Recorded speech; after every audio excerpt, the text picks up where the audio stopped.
En el Nuevo Testamento de su Biblia busque la Epístola de Santiago, capítulo 1, los versos 19 y 20.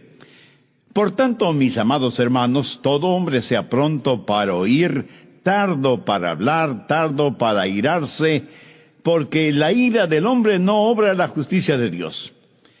Pero brevemente quiero que note el verso 18. Él de su voluntad nos hizo nacer por la palabra de verdad, para que seamos primicias de sus criaturas. Este versículo habla del nuevo nacimiento que cada genuino creyente ha experimentado. Y yo confío, amigo oyente, en que usted ya haya experimentado ese nuevo nacimiento. Hoy se habla mucho acerca del nuevo nacimiento. Muchas personas dicen que han nacido de nuevo. Y una de las maneras en que usted puede decir si una persona ha nacido de nuevo es si ve un cambio radical en la forma en que esa persona vive. Permítame decir algo muy claramente. Si usted en verdad ha nacido de nuevo, su comportamiento también será nuevo. Pablo lo dice de la siguiente manera: de modo que si alguno está en Cristo, nueva criatura es. Las cosas viejas pasaron, he aquí, todas son hechas nuevas. Escúcheme, y escúcheme bien. Si su religión no ha cambiado su vida, es mejor que cambie de religión. Porque la religión bíblica, si así podemos llamarla, debe cambiar su vida. Así que Santiago 1:18 habla del nuevo nacimiento, y en el verso 19 se habla del nuevo comportamiento. Se cuenta que algunos hombres estaban hablando acerca de las nuevas traducciones de la Biblia, y uno de ellos dijo: a mí me gusta más la traducción de mi madre. Los demás le dijeron: pues no sabíamos que tu mamá era una persona tan erudita. ¿Cómo traduce ella la Biblia? Y el hombre contestó: mi madre traduce la Biblia en el vivir cotidiano.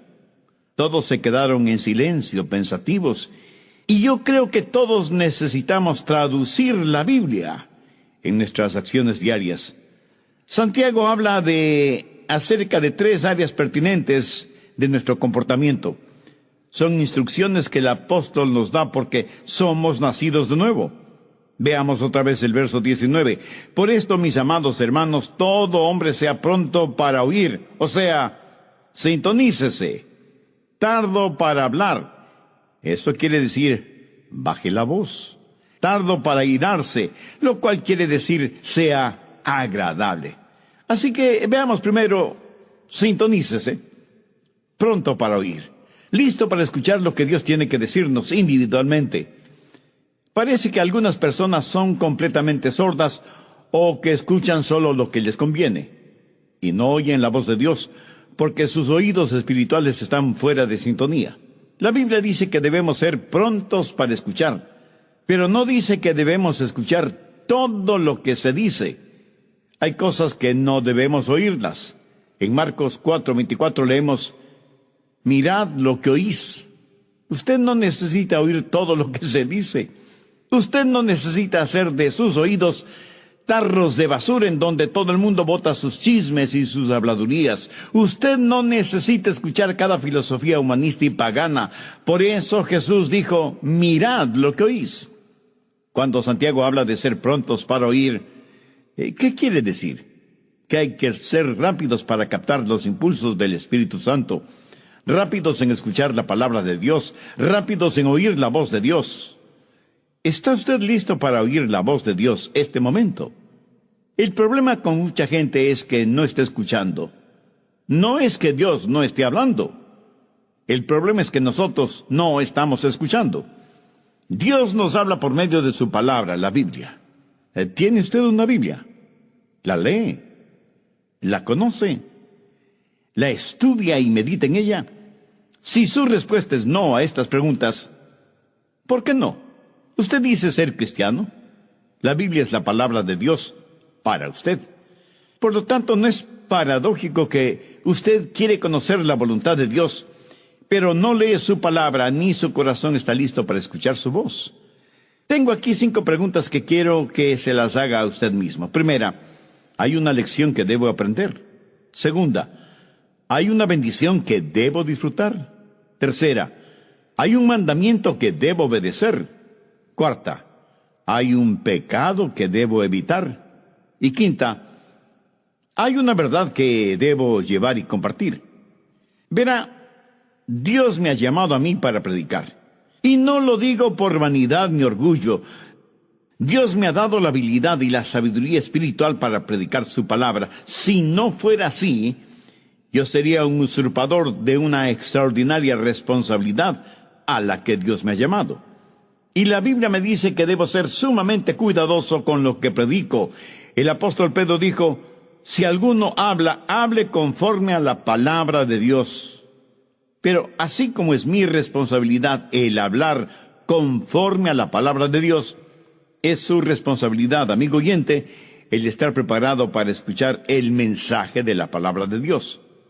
Tengo el derecho de esperar que usted esté preparado para oír, así como usted tiene el derecho de esperar el que yo esté preparado para predicar. ¿No le parece? Sí, yo sé que no soy el mejor predicador del mundo y estoy muy convencido de esa realidad. Sé que hay muchos otros siervos predicadores que son verdaderos eruditos bíblicos, pero escúcheme, aunque sé que otros pueden predicar mejor que yo, nadie, absolutamente nadie puede predicar un mejor evangelio, porque el evangelio es uno solo. Y si alguien cree el evangelio de los falsos maestros, pastores y profetas, la Biblia dice, sea anatema. Dios habla por medio de las Escrituras. Dios habla por medio de mensajes como este que está escuchando. Dios habla por medio de su Espíritu Santo. Por eso la Biblia dice, el que tenga oídos para oír, oiga. Muchos no han aprendido a estar quietos y a escuchar lo que Dios diga en los momentos de meditación, de devociones personales. Ahora tengo una advertencia. Cuando usted tiene realmente su momento devocional con Dios, el diablo le atacará con toda la artillería del infierno, porque él no quiere que usted tenga esa comunión espiritual, ese compañerismo íntimo con Dios. Él no quiere que usted aprenda a decir, habla, Señor, que tu siervo escucha. ¿Le gusta a usted conversar con alguien que acapara la conversación? Muchos de nosotros somos egoístas cuando se trata de la oración. En vez de tratar de escuchar a Dios, queremos, casi demandamos que Dios nos escuche. En la sociedad actual en la cual vivimos, nos hemos llenado de tanto ruido infernal y mundano que casi desconocemos lo que es un tiempo de quietud, de silencio en la presencia de Dios. Y cuando visitamos Israel, al cruzar por unos campos de pastoreo, el guía nos dijo, a estos campos vienen los pastores con sus ovejas para que se alimenten, exactamente como lo hacían los pastores hace ya más de 2000 años, pero con una diferencia. Los pastores de antaño por lo general tenían una flauta en la cual interpretaban hermosas melodías mientras las ovejas se alimentaban. Hoy en día tienen radios transistores y iPods para escuchar lo que se les antoja escuchar, sea bueno o malo. Y yo, sonriendo, pensé, si David hubiera tenido uno de estos modernos inventos, estoy seguro que no hubiera escrito el Salmo 23. Santiago, en primer lugar, nos dice que el nuevo nacimiento da como resultado un nuevo comportamiento, que debemos estar sintonizados a la voz de Dios y que debemos ser prontos para oír. En segundo lugar, dice que debemos ser tardos para hablar. No solo que debemos estar sintonizados, sino que debemos pensar antes de hablar. ¿Por qué? Porque la verdad es que en general hablamos demasiado. Abrimos muchas cosas por equivocación, pero no tan frecuentemente como la boca. Es como si el apóstol estuviera diciendo, no hablen tanto como están acostumbrados a hacerlo. Busque Proverbios 10:19.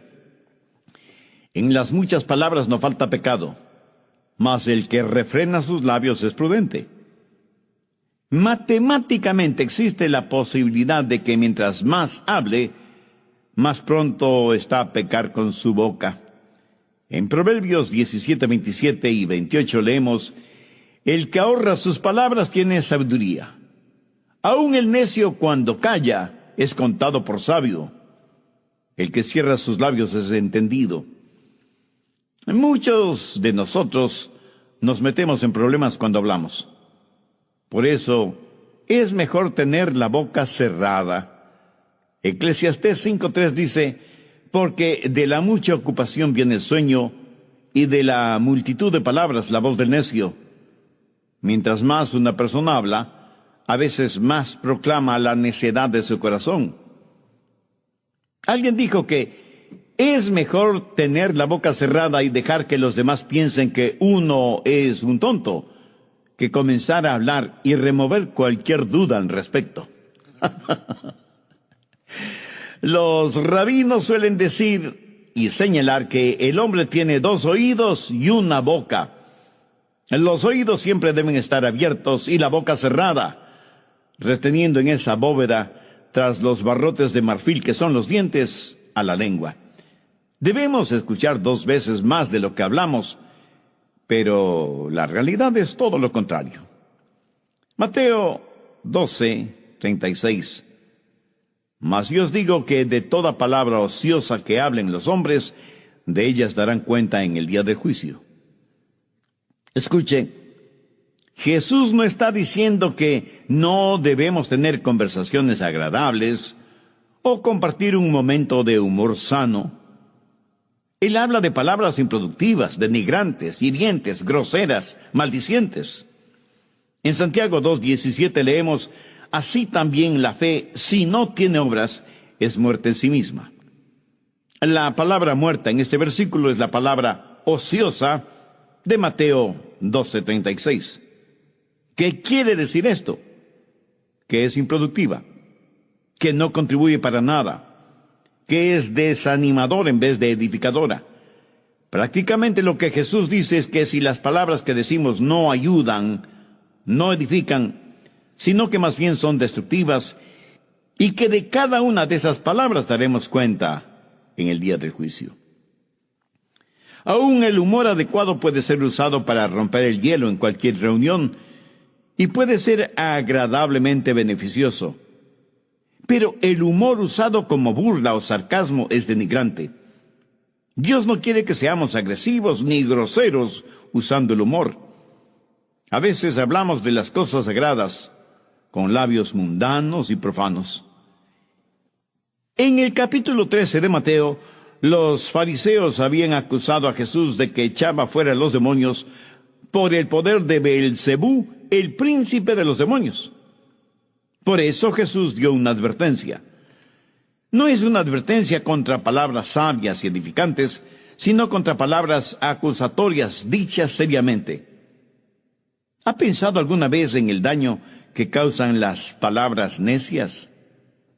¿Sabe cuántos hogares han sido destrozados por palabras y expresiones inconvenientes? ¿Cuánta gente inocente ha sido enviada a la cárcel por las palabras deshonestas o el testimonio falso de otros? ¿Cuántos corazones han sido destrozados por promesas o palabras falsas? ¿Cuántas iglesias se han dividido por las palabras de unos contra otros? ¿Cuántas almas se han perdido porque la gente no ha aprendido a controlar sus lenguas? Una de las marcas de una persona nacida de nuevo es que su lengua está bajo el control del Espíritu Santo. Y la misma Biblia, que nos dice que seamos prontos para escuchar, nos dice que debemos ser tardos para hablar. Y las dos cosas son mutuamente incompatibles. Hay una antigua rima infantil que dice: el viejo búho vivía en un roble. Mientras más veía, menos hablaba. Mientras menos hablaba, más escuchaba. ¿Y por qué no podemos ser como ese viejo búho? ¿Lo ve? Ese sabio búho había aprendido a escuchar. Muchos de nosotros nos asombraríamos de saber lo mucho que hablamos, y nos asombraríamos mucho más al saber que podemos hacer mucho bien a los demás, con menos de la mitad de lo que dijimos en todo el día. Salmo 141:3. Pon guarda a mi boca, oh Jehová, Guarda la puerta de mis labios. Esta es una sabia manera de pedir ayuda a Dios para controlar sus palabras, de estar consciente de las cosas que dice. Entonces, Santiago hace énfasis en que las marcas de un nuevo cristiano son, primero, el que haya nacido de nuevo; segundo, que sea pronto para escuchar; y tercero, que sea tardo para hablar y para irarse. No solo debe estar en sintonía y bajar la voz, sino que debe ser agradable. Y el ser agradable no es más que la suma, el amalgamiento de las dos primeras características. Cuando una persona comienza a escuchar más y hablar menos, afecta su temperamento porque aprende a controlar su corazón. Porque cuando sus pensamientos son controlados y su lengua es controlada, entonces su temperamento es controlado. Por eso Santiago dice que debemos ser lentos para la ira. Tal vez los jovencitos modernos no sepan lo que ira significa. Sencillamente significa perder control de su temperamento. Por eso la advertencia de ser lentos para irarse. Nunca debemos perder nuestro temperamento. Pero ¿sabe una cosa? En verdad no es que perdemos nuestro temperamento. Más bien, lo encontramos. La Biblia nos dice que nunca debemos enojarnos. Y quiero que entienda esto muy claramente. Veamos lo que dice Efesios 4:26. Airaos, pero no pequéis. Es pecado cuando su enojo se transforma en ira. Jesús se enojó, pero no pecó. Algunos piensan que Jesús nunca se enojó. Algunos piensan de él como si hubiera sido un robot espiritual, con leche en vez de sangre en sus venas. Jesús, el Dios hombre y el hombre Dios, se enojó. Busque Marcos 3:5. Entonces, mirándoles alrededor con enojo, entristecido por la dureza de sus corazones, dijo al hombre: extiende tu mano. Y él la extendió, y la mano le fue restaurada, sana.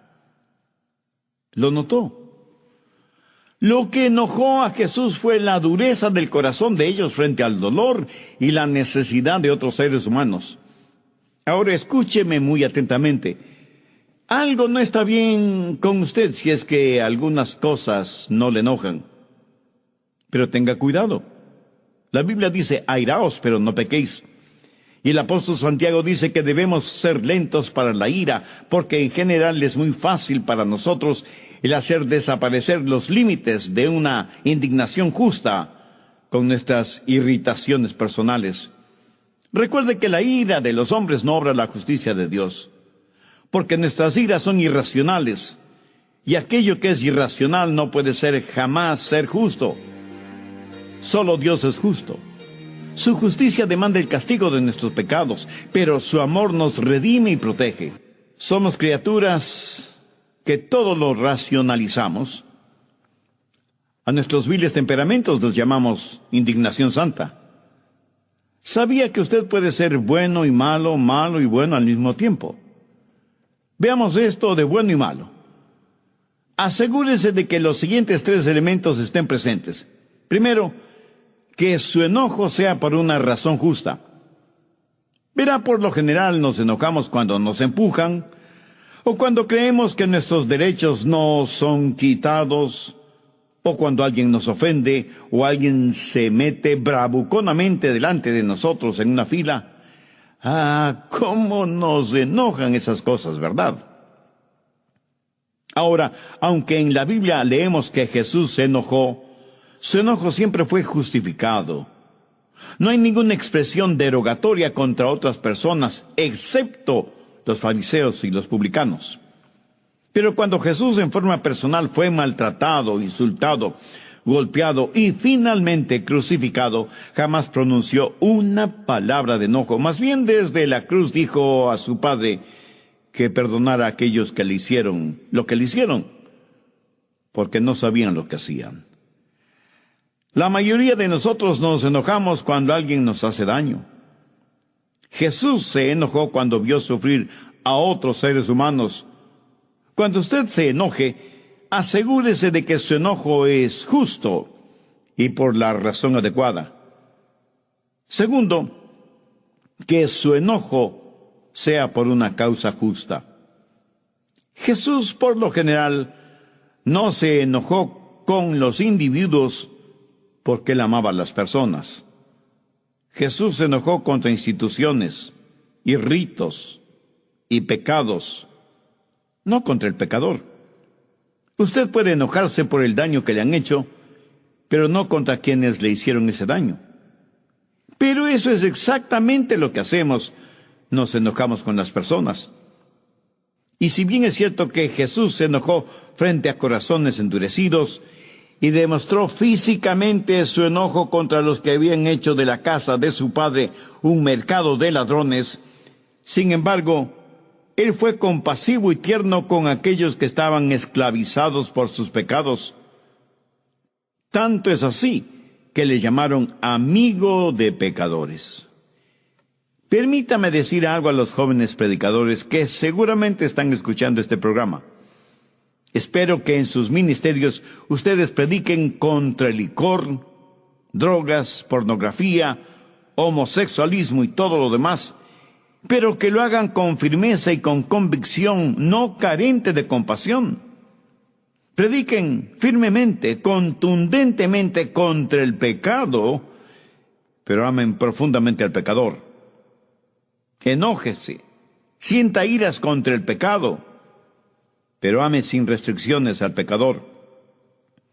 Porque eso es exactamente lo que el Señor Jesucristo hizo, y nosotros, si somos hijos suyos, no debemos hacer menos. Jesús se enojó por la razón justa y por la causa correcta. En tercer lugar, se enojó de la manera adecuada.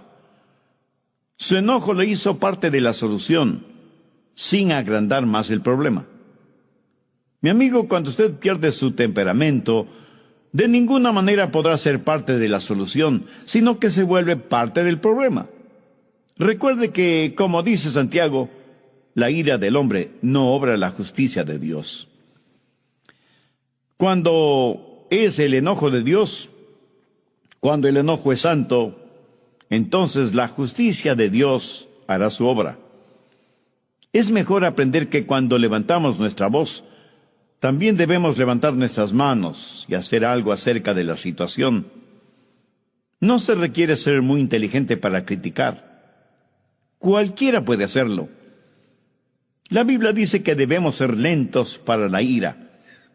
Al respecto, tenga mucho cuidado, porque hay muchas formas de disipación que pueden hacer daño a su testimonio, matar su influencia y revelar su carácter, mucho más que su enojo o su temperamento tipo fósforo.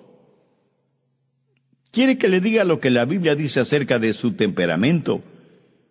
¿Y qué es lo que eso prueba acerca de usted?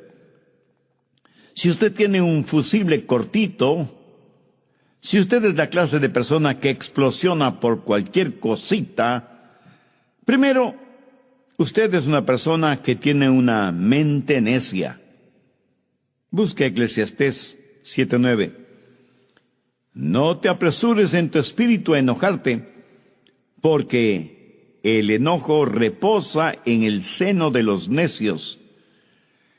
Y no vaya por ahí haciendo flamear su orgullosa superioridad intelectual, porque la Biblia dice que si usted es dado al enojo, usted no es nada más que un necio. Segundo, usted es una persona de carácter débil. Proverbios 16:32.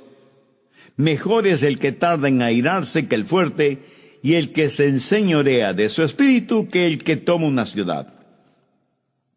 Algunos piensan que ser rápidos para enojarse y tener un temperamento violento es una señal de fortaleza. Algunos son verdaderos bravucones en sus casas, rompiendo y tirando las cosas al suelo, golpeando a sus esposas e hijos, manejando su vehículo como un verdadero maniático cuando otro vehículo se le cruza súbitamente en la carretera. Lo que usted considera una señal de fortaleza en realidad es un signo de infantilidad, de falta de madurez. Actúa como un bebé con un ataque temperamental. ¿Qué es lo que dice Eclesiastés 16:32? Mejor es el que tarda en airarse que el fuerte, y el que se enseñorea de su espíritu, que el que toma una ciudad. Cuando usted se enoja y pierde el control, está abriendo la puerta a toda clase de pecados que normalmente no los cometería. Dice cosas que usted sabe que no debe decirlas, y hace cosas que usted sabe no debe hacerlas. Busque Proverbios 29:22. El hombre iracundo levanta contiendas, y el furioso muchas veces peca. Cuando usted está furioso, sus pecados se van a multiplicar más de lo que usted piensa. Hará cosas negativas que ya no podrá deshacer. Dirá palabras que usted haría lo que fuera para no haberlas dicho. El momento que usted pierde su ecuanimidad mental, pierde el control de sus palabras y de sus acciones. Pero esto no le disculpa ni justifica delante de Dios. El hombre iracundo levanta contiendas y el furioso muchas veces peca. Alguien dijo que el enojo es como una piedra lanzada contra un nido de avispas. La analogía es clara y contundente. Sea iracundo y furioso, y se verá atacado por toda clase de pecados o transgresiones. Ahora, ¿cómo enfrentar, cómo manejar el enojo? Pues empiece tratándolo como lo que es: pecado. ¿Sabe que algunas personas se enorgullecen de su temperamento volátil? Y no solo que se enorgullecen, sino que lo razonan, lo justifican y dicen: es que todos en nuestra familia somos pelirrojos. Mi amigo, es un mito científico aquello que el color del cabello determine el temperamento. Otros, en cambio, dicen: mi carácter es hereditario, lo temperamental lo heredé de mi padre. Eso puede ser cierto si es que su padre es el diablo. Y unos cuantos más dicen: mis explosiones temperamentales son muy rápidas, me calmo casi enseguida. Un hombre con una subametralladora dispara indiscriminadamente contra una multitud. Ese acto dura solo unos segundos, pero ha dejado muertos y heridos. Y no solo se ha perdido vidas humanas, sino que muchos hogares quedan destrozados. Tratamos de razonar, justificar nuestro enojo, nuestro temperamento. A veces hasta lo minimizamos y hacemos bromas como si fuera algo gracioso. El enojo no es una debilidad, es una maldad. Un temperamento violento tiene que ser visto como un temperamento vil. Y aunque usted no lo crea, lo que usted dice y actúa bajo la influencia de su enojo y su temperamento volátil, eso es lo que usted es. Porque todo esto que está dentro de usted sale a la superficie. ¿Quiere saber lo que hay en su corazón? Pues ponga atención a lo que dice y hace en un momento de enojo. Si usted está lleno de Jesús, Jesús le saldrá hasta por los poros de la piel. Y permítame decirle algo más. Usted no puede juzgar a una persona por lo que es, por sus acciones, porque esa persona puede haber planificado esas acciones. Pero mire sus reacciones a las cosas que no ha planificado, y usted sabrá con toda certeza de qué está llena esa persona. La única manera de controlar un temperamento descontrolado es teniendo el corazón lleno de Jesucristo. Como usted ya se habrá dado cuenta, Santiago es eminentemente práctico al aconsejar. Y aquí encontramos una pequeña pero fuerte cadena de 3 eslabones: sintonizar, bajar la voz y será agradable.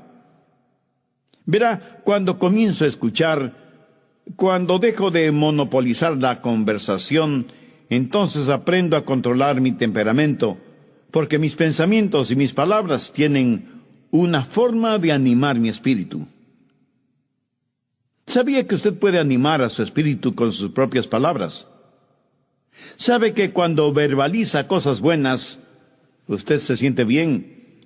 Y que cuando verbaliza cosas negativas, usted se siente mal. Muchos de ustedes, si tienen la tendencia a argumentar con su cónyuge, por lo menos sea cuidadoso o cuidadosa con sus palabras. Se sorprendería al saber cómo sus palabras controlan su espíritu.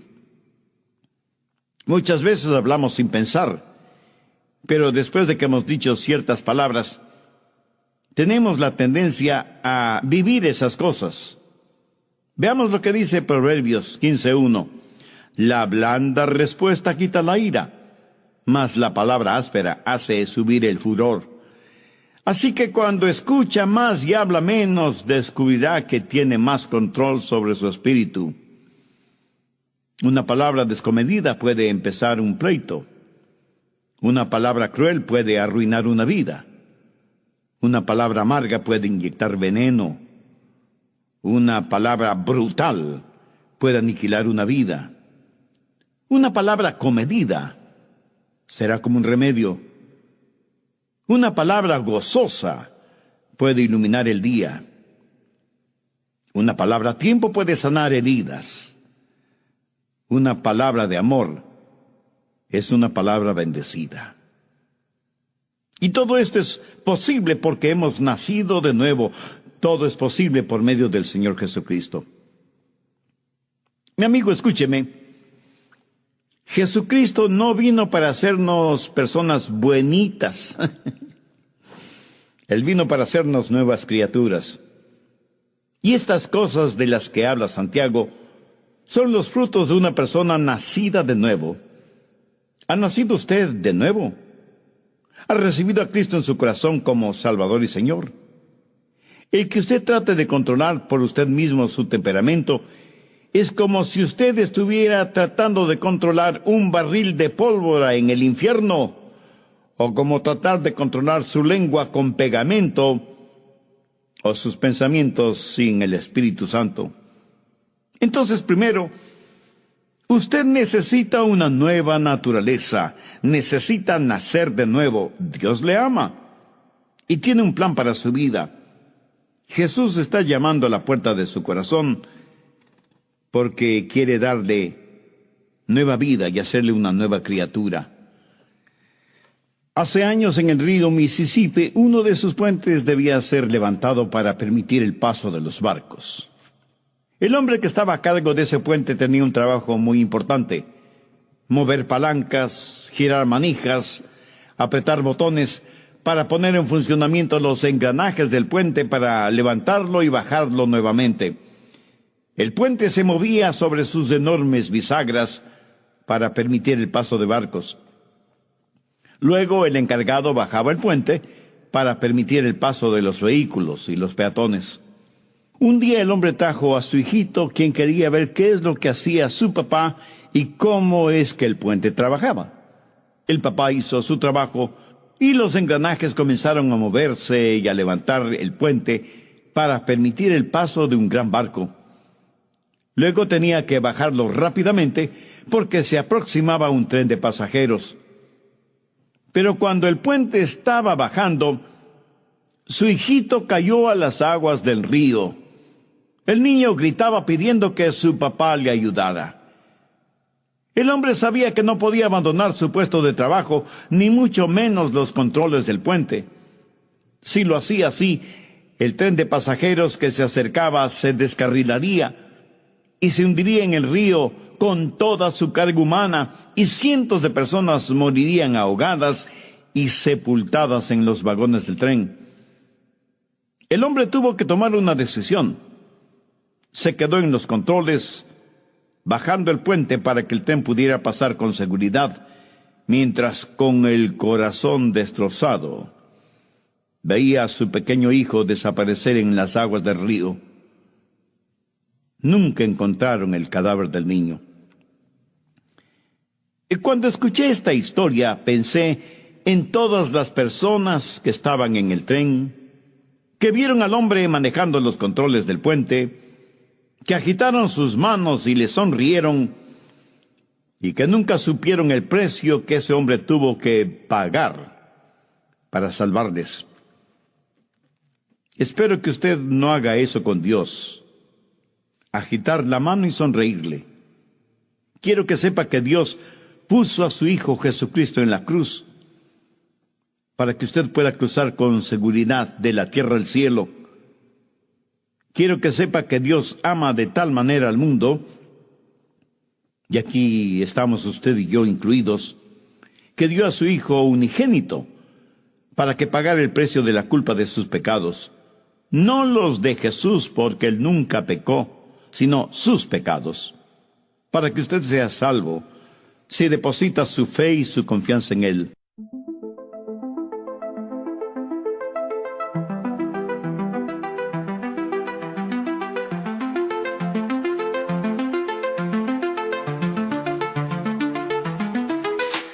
I woke up to the silence where your voice used to be. Found a stranger in your place, a ghost of you and me. The city lights outside my window, they don't shine so bright. Since you walked away, I'm left to face the dark of night. Your whispers still echo, a haunting melody, a siren's call that beckons me to the shadows of our memory, where love and lies entwine. A fatal heart of mine beats to the rhythm of your deceit, a love that's lost in time.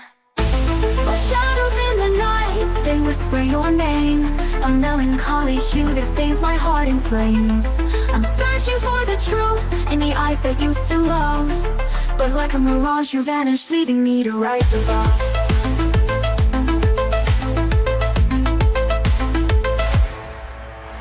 I try to shake the feeling that our love was just a ruse, a fragile trust that shattered like the tears that I produce. The memories we made, now tainted with your lies, a bittersweet reminder of the love that died. Your whispers still echo, a haunting melody, a siren's call that beckons me to the shadows of our memory, where love and lies entwine. A fatal heart of mine beats to the rhythm of your deceit, a love that's lost in time. Shadows in the night, they whisper your name, a melancholy hue that stains my heart in flames. I'm searching for the truth in the eyes that used to love, but like a mirage you vanish, leaving me to rise above.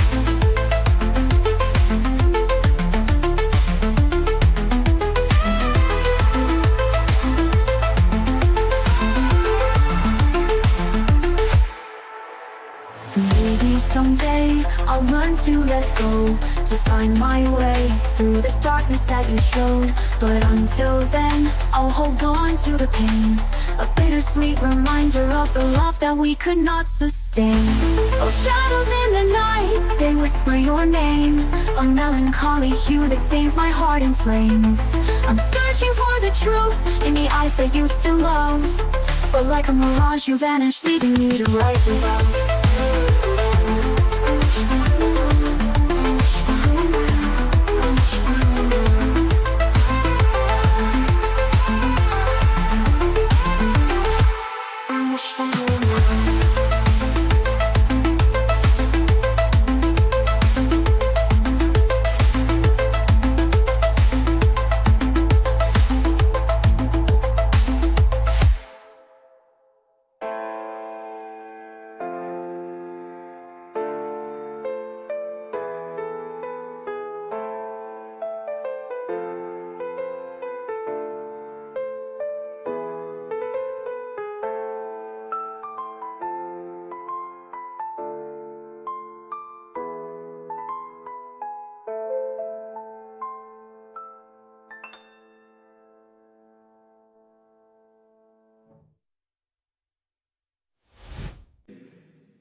Dios le ama y quiere salvarle, y por eso le ha permitido a usted escuchar este mensaje, y a mí me ha permitido el comunicárselo. Si usted recibe al Señor Jesucristo como su Salvador, Él le perdonará sus pecados, vendrá a morar en su corazón por medio del Espíritu Santo, le dará una nueva naturaleza y un día le llevará al cielo para que siempre esté con él. Mientras tanto, pídale que él le ayude a ser la clase de persona que él quiere que usted sea.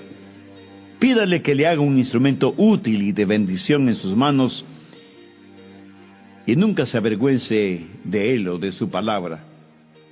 Y agradezca todo esto en el nombre del Señor Jesucristo.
Trees are sway.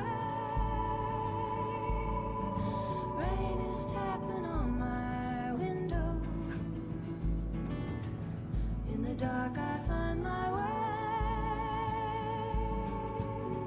with a song that's soft and low. It might be something to keep you warm tonight.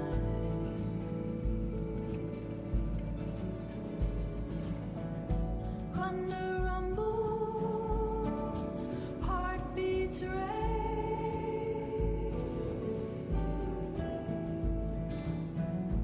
candles flicker,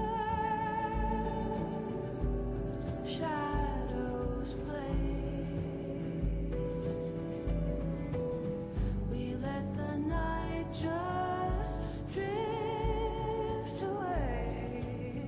It might be something to keep you warm tonight. Wind is howling, trees are sway. Rain is tapping on my window. In the dark I find my way with a song that's soft and low. It might be something to keep you warm tonight.